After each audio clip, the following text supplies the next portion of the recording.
On today's World Insight, top contacts between China and the European Union amid complex challenges.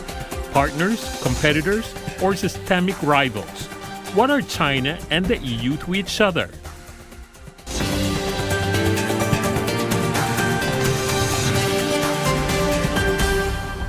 And welcome to World Insight with me, Tian Wei. Chinese President Xi Jinping will meet with the President of the European Council and the President of the European Commission, who are visiting China on July the 24th, according to China's Foreign Ministry on Monday.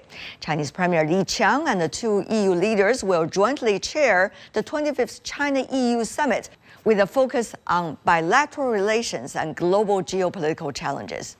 The EU has long described China as a partner, a competitor, and a systemic rival.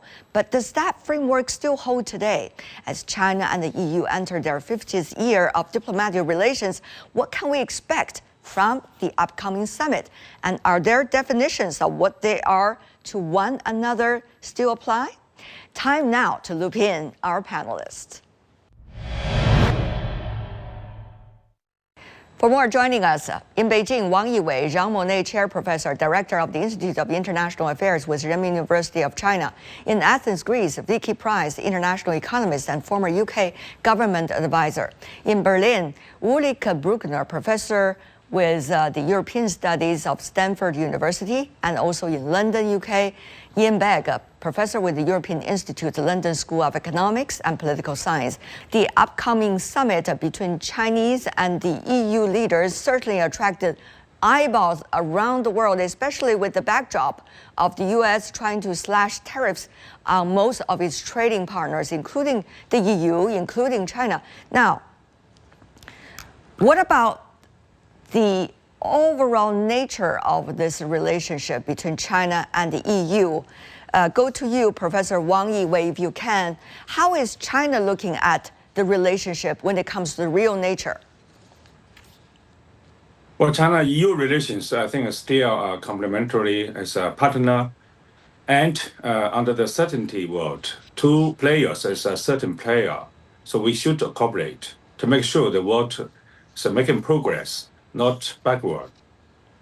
The EU, on the other hand, we have noticed, has defined China as cooperation partner, economic competitor, and systemic rival. Now, certainly there seems to be, at least by words, imbalance between the two's attitude toward one another.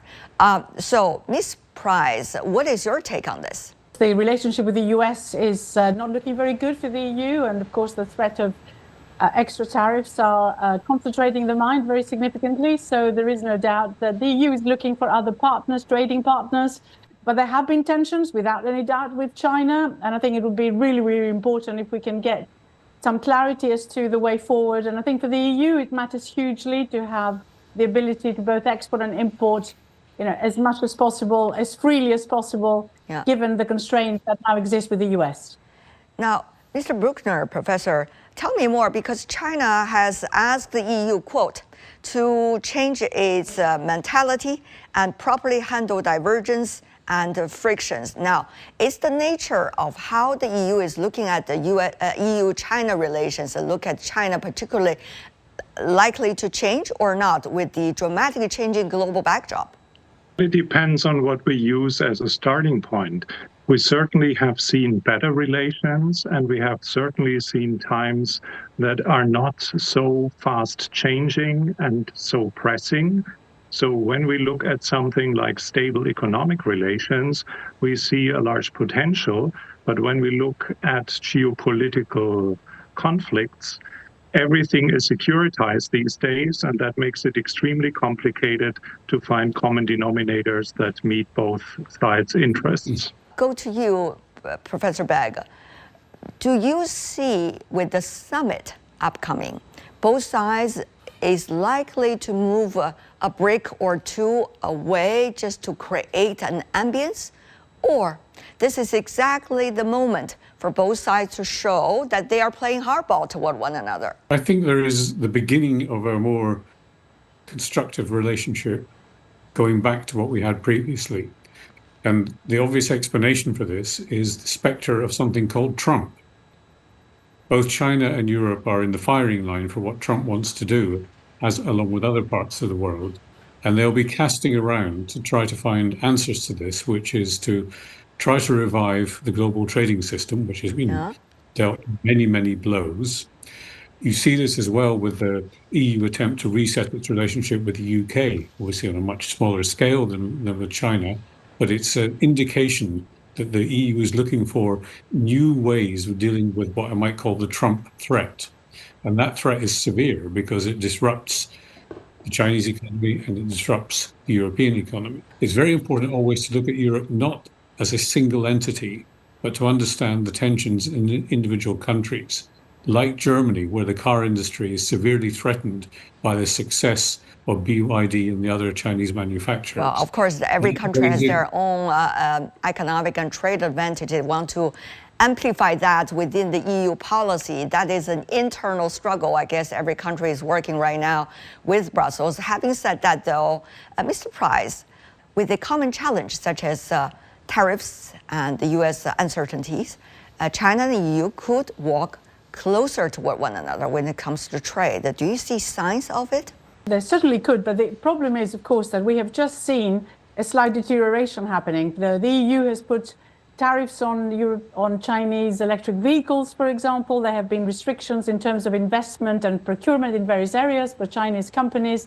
We've seen the Chinese government itself sort of restricting a little bit some of the exports of rare minerals, and I think that's important. But there are a number of areas where that can certainly improve. And one that has been singled out has been the green economy, the fact that the two sides could cooperate a lot more than they have done so far, and they can find a common ground, particularly as the US is moving away from it. And I think there are huge opportunities there. The question is whether the summit will be able to explore any of that.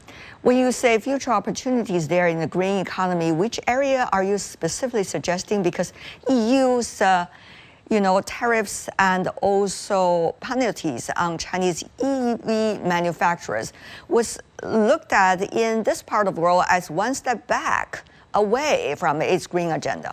Well, one of the concerns and the reason for those extra tariffs, of course, is that there is some suspicion from the EU, and they are, of course, looking at this a bit more carefully now, but whether there are subsidies which are encouraging the production and then the import into the EU of those vehicles at cheaper rate than perhaps the cost of production. But nevertheless, I think what is happening is if you look at where the EU is going on the green agenda, they intend to spend an awful lot of money in this area over the next few years, sort of tens and hundreds of billions of euros. And it does actually need to be able to have the import of those, or the input, if you like, of those materials that are absolutely essential for this. So I think something that can perhaps improve that communication between the two, well, the region of the EU and China, I think will be really useful. I think there could be common ground there, in my view. Interesting. Professor Bruckner, on green and beyond, do you see much opportunities that some of the tense areas of trade between the two sides can, in a way, improved somewhat? We see a general securitization of everything makes it extremely difficult to use the potential. Because when you look at the green targets, the EU would greatly benefit from importing everything China produces on a very efficient and also cheap basis to meet the targets, starting from solar panels to windmills to everything the European Union cannot produce in a similar way. But a number of those productions are now looked at from the perspective of, is this a systemic risk? Is there a chance that we become dependent? And shall we rather change from an open economy and a competition-based system to one that uses industrial policy and protectionist measures for resilience? And that's a very contradictory discourse. Yeah, we know that many countries and economies within the EU are also debating, depending on where their industries want to be. For example, Germany, France, Spain, and some of the other car producers. But if you look at what has already been done, EU/penalties 17 to 45.3% on Chinese EU manufacturers. Having said that, though, we see some of the Chinese EV manufacturers are already establishing manufacturing companies and also factories within the EU. So do some of the battery companies supporting EVs. Do you see that can be as a way out for the two sides? After all, those produced in Europe is made in EU. Professor Bruckner, briefly. Well, it certainly is an opportunity, but it all depends on what we discussed before, that every country has a different perspective on what is the right strategy and what tools from the toolbox should be used. You will get a different answer from Germany compared with countries that are less dependent on car manufacturing. But that's exactly the role of the EU, isn't it? The EU is supposed to correlate policies if it's not to complicate policies. That the EU doing that job well, the EU Commission and the EU Council, Professor Bruckner. Well, the member states created the EU to speak with one voice, but until we form a common position, you will find a lot of disputes within the European Union, and that's not the EU to blame. This is the member states. There has been complaints on the European continent as to how policies are being made within the EU, especially the EU EC, European Council, and particularly the European Commission. There were earlier accusations about the current head of the Commission not necessarily doing the communication well with various countries. That was accused by some countries. Now, we don't know whether that's true or not, but do you see the accusation about so-called the black box, how decisions are being made in Brussels, a question or not? Well, it's always a question because you very often see the adjective unelected put before the European Commission. They're not elected by anybody, they're appointed.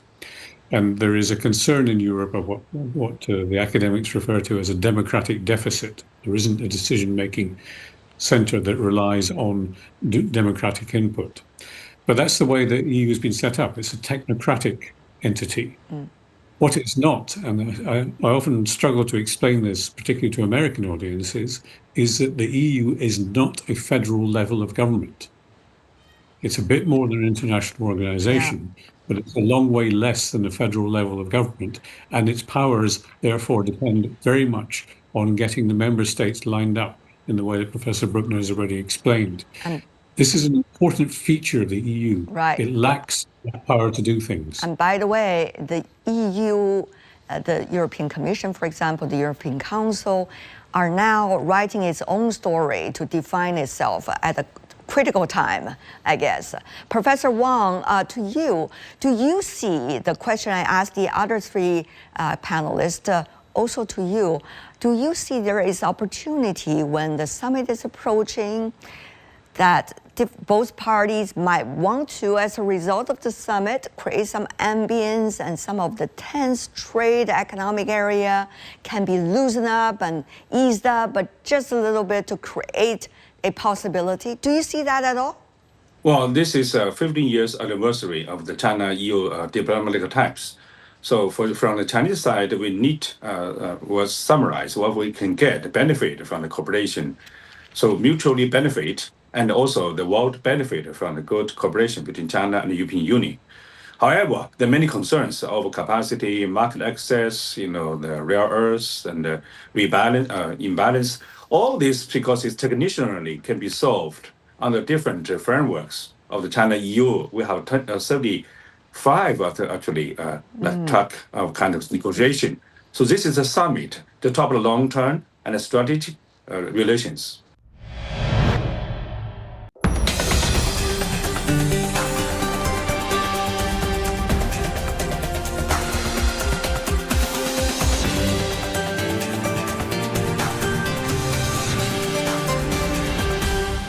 It is a strategic moment. However, some of the detailed issues are certainly in everybody's mind. Just from the EU side toward China, earlier we talked about IPI being used in order to limit Chinese medical devices being bought in large size by the EU side. Also, the electronic vehicles, and meanwhile, sanctions on two small Chinese banks that are bordering with Russia, And from the Chinese side, we have seen restrictions of exports of pork, of brandy, and some export control of rare earth, which coincided, of course, with China's export control to the United States on rare earth. Both industries of China and the European continent to open each other's markets even more for one another. So all of these, do you see any sign that can change? Professor Wang. China now, we volunteer to open, institutionally open high quality development. So that's what we can do. But European Union, with the so-called reciprocity, they need China open the market like the European Union do, actually is maybe unrealistic. However, they cannot make the excuse of the national security or because strategic autonomy not to open to the market. And secondly, I think because of the free trade, WTO rule-based international order, given that this is the 80 years anniversary of the World War II and the UN, so we need to send the positive signal to not just to each other, domestic audience, but also to the world. Let me just suggest a quote coming from the Chinese Commerce Ministry. Quote, view the economic and trade relations between the two sides without emotions or biases, with less criticism and more communication, less protection, more openness, less anxiety, more action, more discussion on everything, and less labeling. Will this summit set a good or at least a mutual example for that, Professor Bruckner? When we look at emotions versus interests, you will certainly get something like a positive outcome because these are professionals and they know how to present it. On the other hand, there are structural differences, and these structural differences are not depending on emotions. China is neither a scapegoat nor is strategic autonomy of the European Union an excuse. And if we recognize this, then we might find a common denominator. Very interesting, your comment, which reminds me of an important conversation we haven't had yet. That is the role of the United States and how the EU or individual capitals within the EU and European continent are looking at the potential and the nature of that relationship. Of course, one would expect, Professor Begg, the EU leaders are playing a very different role compared to the NATO leaders when it comes to the bureaucratic attitude. So how do you assess the European capitals, including Brussels, have been digesting all of this, and as a result of that, project what they believe as their best role toward the United States vis-a-vis its relationship with China?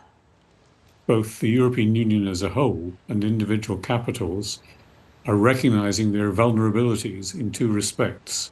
The first is economic vulnerability, because stagnation in the European economy has become a feature.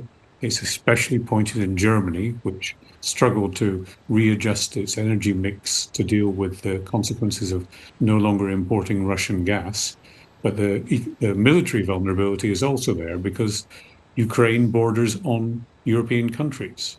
And that security threat is seen as something which drives the concerns at European level, both about having to have greater strategic autonomy, but also thinking of ways to respond to the economic threat coming from Washington. To you, Professor Wang, from China's perspective, how do you articulate Brussels' attitude so far vis-a-vis its relationship with the U.S. and as a result project some of that onto its relationship with China, even though China resents that, which China believes it can be a better bilateral relations between EU and China? China sees European Union as a key and a crucial partner for the multipolar world and economic globalization.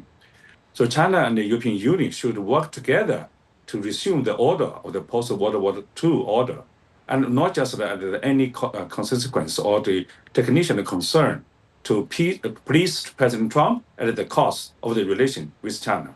Professor Bruckner, your thoughts? Well, yes, we live in a growing multipolar world, and multilateralism would be beneficial for those who greatly benefited from globalization.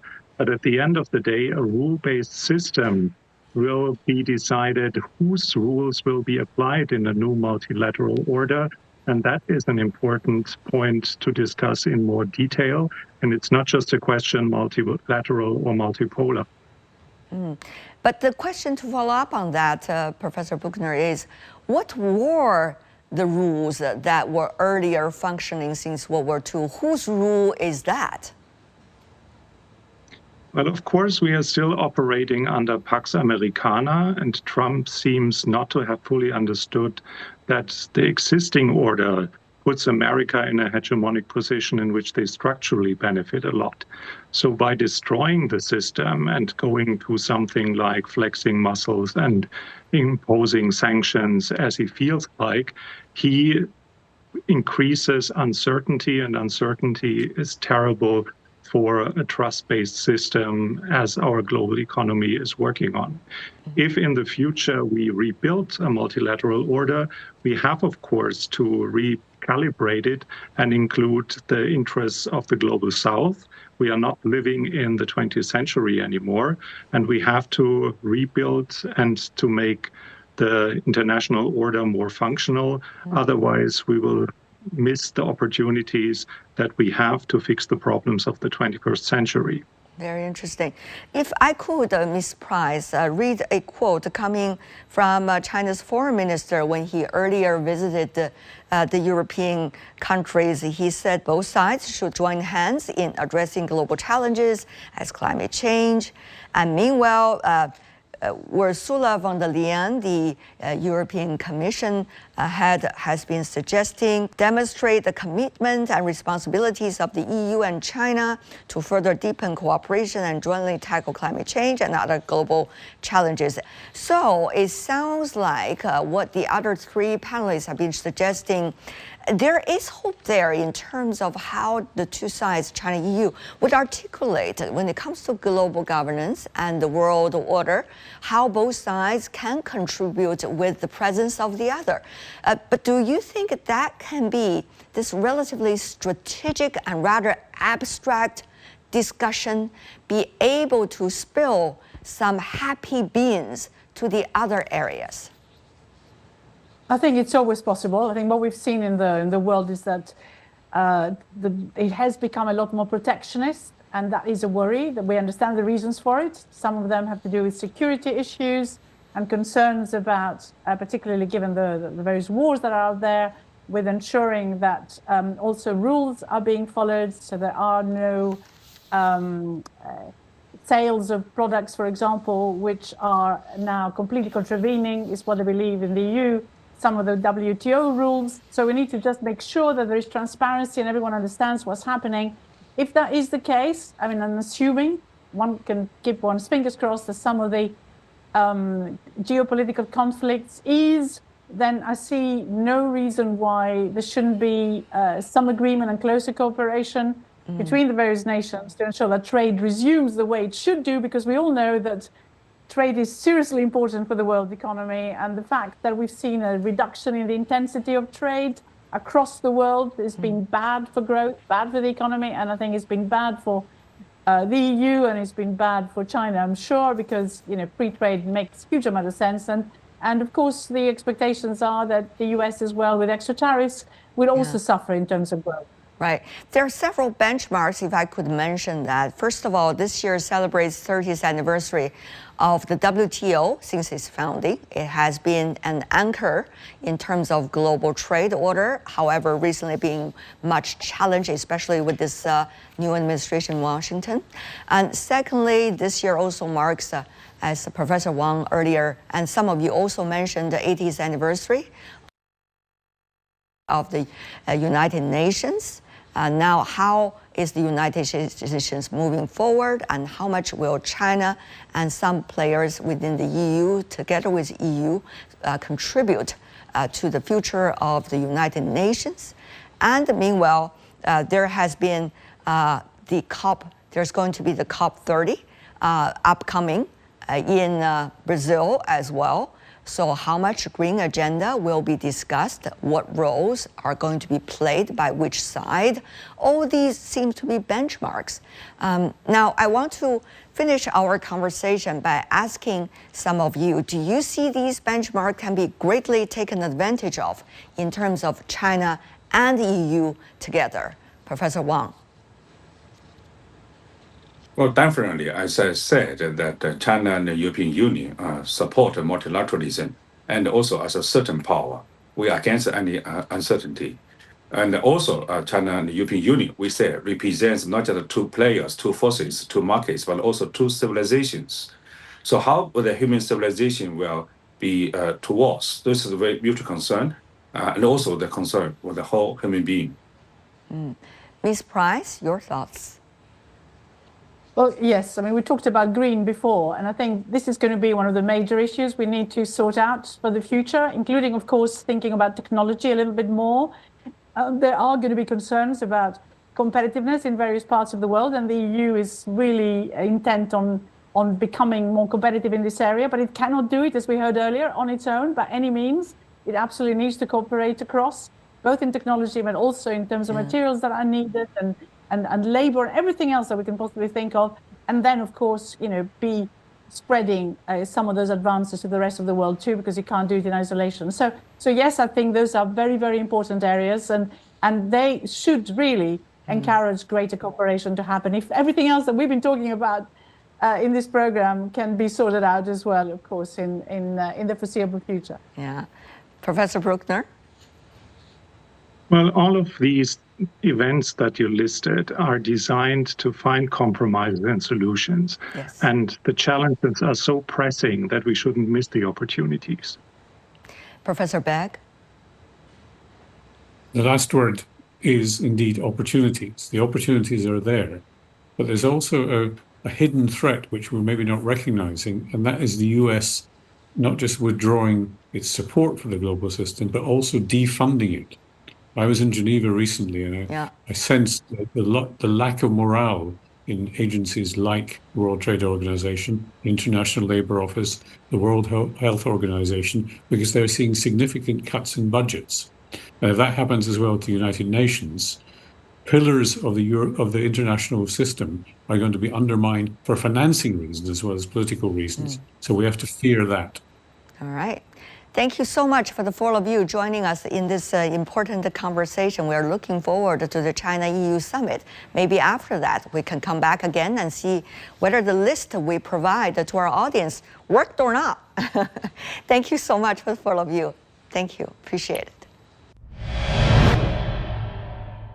And that's all the time we have for today. If you'd like to know more, search World Insight. Check out our YouTube channel, follow us on X and Facebook. I'm Tian Wei.